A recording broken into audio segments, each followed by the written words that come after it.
नमस्कार दोस्तों, I am Anupam, your host for Secrets of Astrology podcast.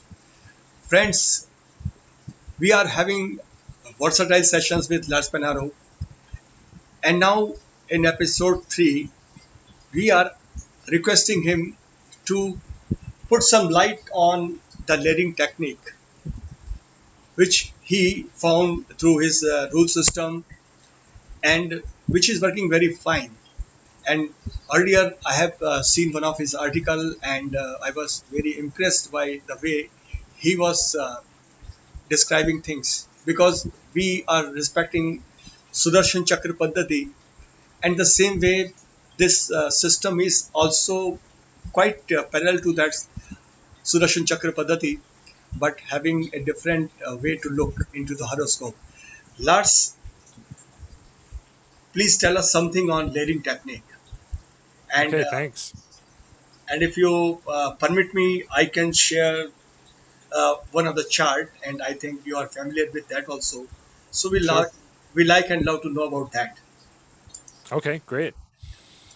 So the technique was inspired by Sudarshana Chakra, actually, as you brought up, which is a technique in Parashara where you basically move the signs one sign forward every year from the sun, the moon, and the lagna, and then there's a very to me a rather complex system of comparing them, um, which I won't go into here because I'm no great adept at Sudarshana Chakra, but I am decently proficient at something in Hellenistic astrology called profections, which is again very similar to Sudarshana Chakra, and it's basically just you move the sign of the ascendant or any planet, sun, moon, Saturn, Mercury, it does, or house, second house, third house, whatever.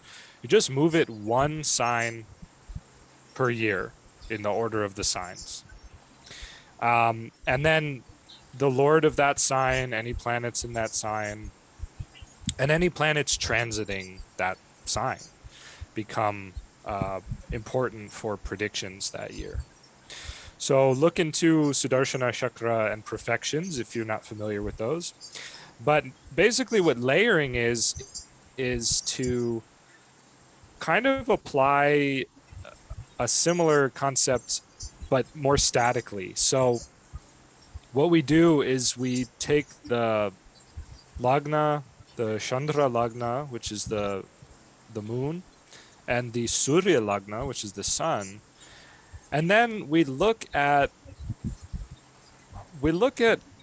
each of those as a lagna and where each of those lagnas is relevant to the other lagnas. So, real quick, obviously in this chart, it's very simply starting with the lagna, right? The moon is in the 11th house, the sun is in the ninth house.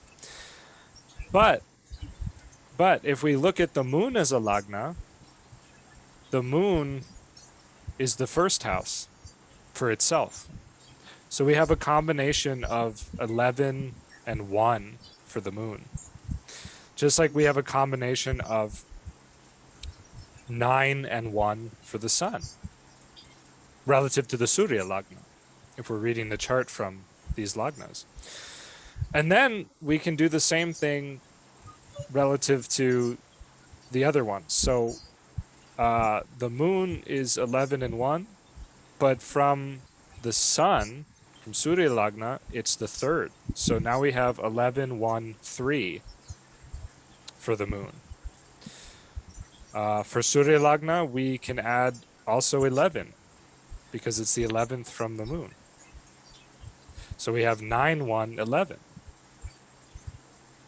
And then from the Lagna is the third from the moon. So we add 3 there.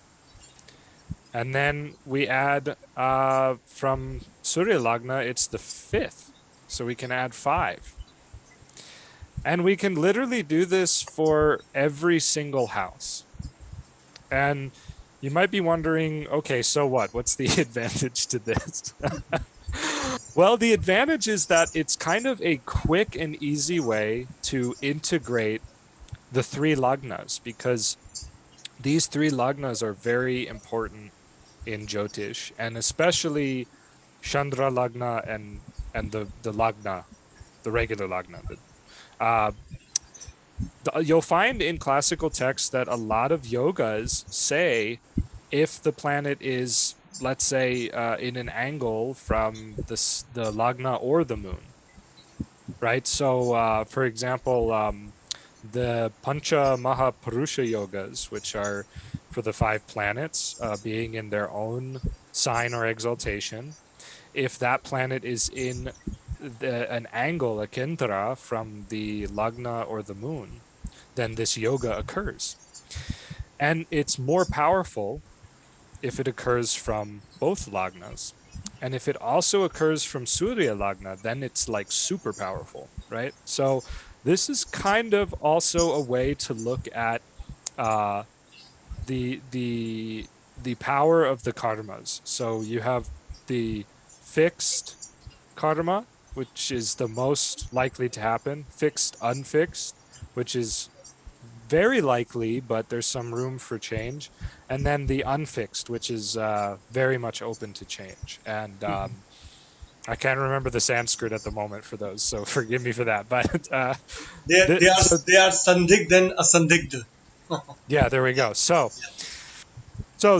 using these three lagnas is it opens up so many wonderful potentials, and what I call layering, because I haven't found another term for it, is a way to kind of quickly integrate these. So we know from this case that if we look at the lagna, the person is going to have the subtle influences of the third bhava and the fifth bhava on his personality, his body, his appearance, his or her aims in life, and things like that. And this is just a hypothetical chart that I drew up one day. It's just a transits chart. I don't know who was born at this time or anything, because sometimes I like to just use a transit chart and pretend it's a person, or you could pretend it's anything, an election, a solar return, whatever, just to kind of play around with it without having biases creep in.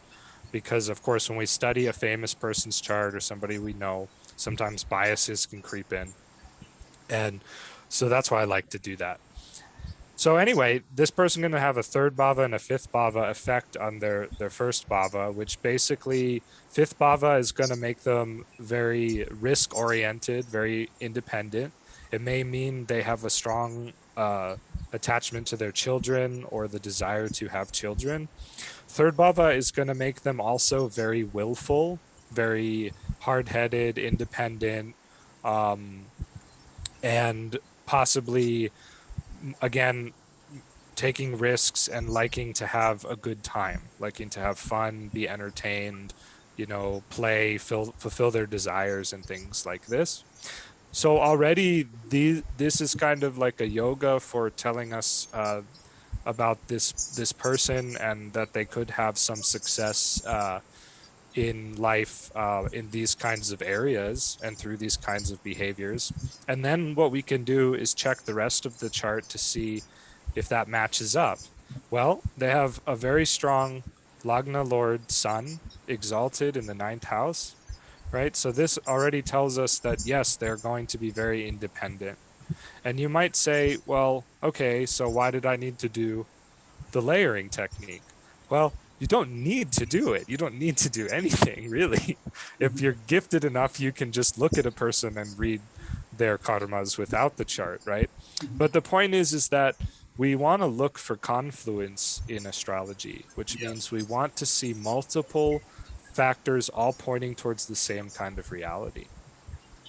So the sun gives us a confirmation on that kind of risk taking, independence. This is a person who's going to make their own way in the world. They're going to make their own bhagya, their own sort of fortune, though bhagya is a more complex concept than just fortune, just luck. It's really more like being favored by the divine or the light or that kind of a thing. And but then we interestingly, we also find that the third lord, Venus, is conjunct the 10th house there, the midheaven, is very close within 3 degrees. It's in its own sign. This is a very powerful planet. It's also forming a Malavya Yoga, Pancha Mahaparusha Yoga of Venus. So this really reinforces some of those third house themes we mentioned earlier, and even is going to tie them to the person's professional success and reputation. Now, if we look at the fifth bhava, we see that Jupiter, the Lord, is, is Nietzsche, although there is a Nietzsche Banga happening there. With Mars and Saturn. So it's actually a very powerful cancellation of debility. But we also see Ketu in the fifth. And all of these factors are generally not very great for having children. If the person does have children, then there may be some health complications and other sort of difficulties in life. But uh, having Ketu in the fifth bhava is going to also potentially make the person more idealistic, more independent, more radical, and things like that. So we see that the influence of the fifth bhava from Surya on the lagna that we talked about earlier is a little bit more complicated because of that Ketu Jupiter situation, right? So I don't have time to explore it as deeply as I could if this was a reading for somebody, but you get the gist. We're looking for confirmation, right? We have a pretty good confirmation of the third bhava themes, of the independently minded kind of themes. But then when it comes to the other fifth house themes, the chart is telling us that it's a little bit more complex. So we would need to do some more True. digging to see what's going to happen. But then that would also feed back into um, the the symbolism of fifth bhava from Surya on the lagna, the layering of those two, because fifth bhava from Surya especially is going to have a lot to do with power, with Ishta Devata, with you know Purva Punya and things like this, auspicious karma from past lives and so on. So basically, we might find with Ketu and Jupiter the way they are that there's going to be maybe some struggles with this area, and so that fifth bhava from Surya affecting the lagna is going to have kind of a complex effect on the person's consciousness of their life. So this is just kind of the tip of the iceberg here, because then we could do it for literally any other bhava, right? So we can take the second bhava for finances and family like we normally would and say, oh, well, it's the fourth from the moon and it's the sixth from Surya. So if we think about Surya, or sorry, let me back up. So from the fourth from the moon lining up with the second, this is auspicious. The fourth house is property, vehicles, happiness, and so on. This is auspicious, right? The person can get some real happiness and finances in his family life, at least relative to his or her emotional nature, mental emotional nature. But from Surya, which has a lot to do with our true nature, our independence, personal power, reputation, and ability to affect life, ability to, use our willpower to change our life. Well, from Surya Lagna, it's the sixth. It's the sixth house. So this means that the sixth house overlaid on the second house is going to have some kind of malefic effect from Surya. So in some ways, the more independent the person is, perhaps their reputation and so on, these kinds of things could cause some stress and strain to their family relations and to their financial relations. So this is where if a person comes to you and says, well, I'm just having these troubles with my finances, try using layering and see, oh, is it a malefic house from Surya or Chandra Lagna? See if that gives you some insight, because then you can tell the person, well, you're very independent, you're very self-made, you're very strong-willed, but sometimes these things have a challenging effect on your security with your family and your money. And so sometimes your honor and reputation, or whatever, your career, these might create some problems for you. So then you can look deeper into that once the person, of course, tells you, oh yeah, that's true, I have noticed. Then the question becomes, we're always looking for, at least in the way I practice astrology, I'm always looking for upaya, which translates to means, but in astrology it also has the connotation of a remedy, a remediation, something that can help the person, right? So I have found that relative to Surya Lagna, there's going to be some stress on the person's finances, family life, and whatever else the second house will mean. So then what becomes the remedy for that, right? Well, we see the second lord is combust, so that confirms our layering technique right there pretty quickly, right? But we also see that like Mars is making a strong aspect to Sun and Mercury. So we might say maybe Mars is kind of the culprit here. That maybe, even though Mars is a very auspicious planet for Leo ascendant, ruling the ninth and the fourth, that perhaps something about this Mars and its influence on Sun Mercury could be inadvertently causing this sort of strain for second house affairs. And then we would have to explore that a little more.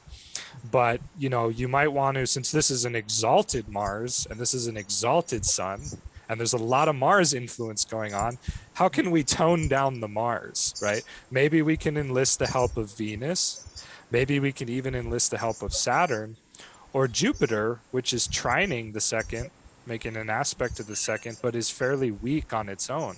So then we might want to suggest an upaya for um, for Jupiter. We might want to recommend that the person tap into their Shukra resources, their Venus resources, right? To help alleviate that problem. And of course, these are very general statements, but in a live consultation, we would be talking to the individual, we would be bouncing ideas back and forth, getting feedback, and we might discover something that is very specific to their life that they are neglecting that could really help this kind of issue. So I'm not going to make up a hypothetical uh, remedy at the moment, just showing kind of how we would go into it astrologically, tracing our way back to Mars, back to Jupiter, and seeing maybe Venus can help, maybe Jupiter needs help, and then what and how to help that, and so on. You know, um, Jupiter. Just to extend it a little more, Jupiter is ruling the fifth, which is kind of in trouble a little bit with Ketu, but Jupiter's also ruling the very important eighth house, which is shared resources, shared finances, the spouse's finances, and it is also kind of like the ability to have, you could say, deeper sort of personal security in certain things. It's a very important house for psychological health and security. Um, and oftentimes the eighth house creates a lot of difficulties because it people, how many people wish to confront the reality of their death and their longevity, or their traumas, right? We don't really often want to look at these things because they're painful, and by not looking at them we create more pain. So perhaps this person's real problem is that they're not they're not giving enough attention to their eighth house, not giving enough attention to taking care of themselves and uh, getting some help with their fears and traumas and shared finances. Maybe they're not good at sharing. Maybe the more they can learn to share, and so on. And then we can even make it a little more complex, if only if we need to. And we can notice that the eighth house is also the 12th house from Surya Lagna, and that it is one, two, three, it is the 10th house from Chandra Lagna, right? So then this gives us 8, 12, 10, which might tell us that somehow the person's overworking themselves, or um, losing a lot of energy from overworking, or perhaps that they're trying too hard to, I don't know, uh, be something they're not, get away from some problems. And anyway, I'm just riffing here as an example. It's not so important whether or not I'm literally correct or not here. It's just that this is an example of how to use this technique to open up the chart in a different way than just working with the house lords alone. But we have to look at both. We have to make sure that both are confirming each other's stories. And if, excuse me, if they are, then we have a wonderful technique for creating confluence and delineating the chart.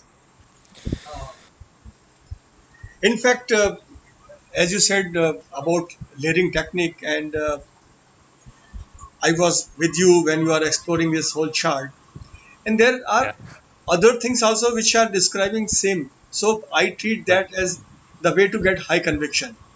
right. Layering is a kind of superimposition, and you know that we are doing same methods in Pada, that we are trying to find the field of the anything.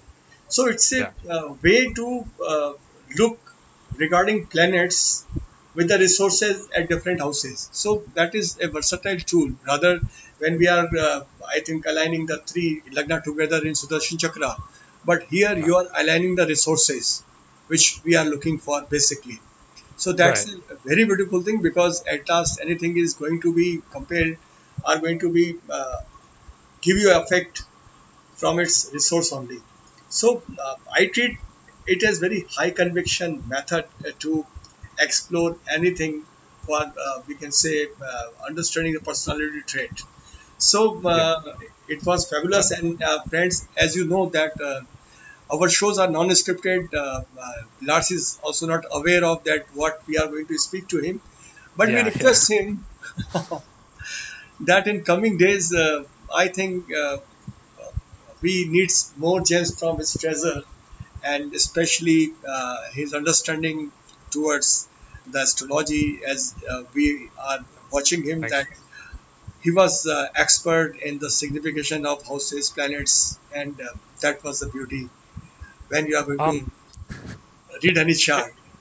So if if I could, yeah, if I could just add one more thing real quick, and I kind of wish I had said it earlier, but the most simple way to start using this technique is to just, do the layering like we did from all three lagnas, but just keep in mind that, um, like if I'm reading from the lagna mainly and looking at the layering relative to the lagna, then basically, if the layering from the sun and the moon is from like an auspicious house, then that's auspicious as an influence on the bhava that we're considering, right? So wherever the ninth from the sun or the moon falls relative to the lagna, that can be very auspicious. But it's the same for the trik houses, eighth, 12th, sixth, and third to a certain degree. That will create some challenges. And then you can do the same thing from Chandra Lagna and Surya Lagna, meaning you can move the chart so that you're reading from Chandra Lagna, and you see if like the sixth house from the Lagna falls on one of the houses from Chandra Lagna, that's going to have a malefic effect on that house for Chandra Lagna, and so on and so forth. And that's the simplest way to use it. So that's kind of the last thing I wanted to say. And there's more to this. I use it with also solar returns, for example. You can use it with the Shahs, but maybe another time we can talk about that. So definitely yes, and the simplest thing for you, of course, it came after very hard work. And friends, we are very thankful to Lars to impart us his precious time on a very short notice. and all the three episodes are going to be, I think, one of the best episodes forever. And everything Thanks. came from his heart, with a very pure heart, we can say. He came up with the all truth about his journey, about his understanding in the various patterns or doctrine of astrology, along with his system of high conviction, which is layer technique. So, Lars, I'm thanking you from bottom of my heart and requesting you to come and join us in future also. And we like to explore many things from you. Thank you very much. Gracias. Good night.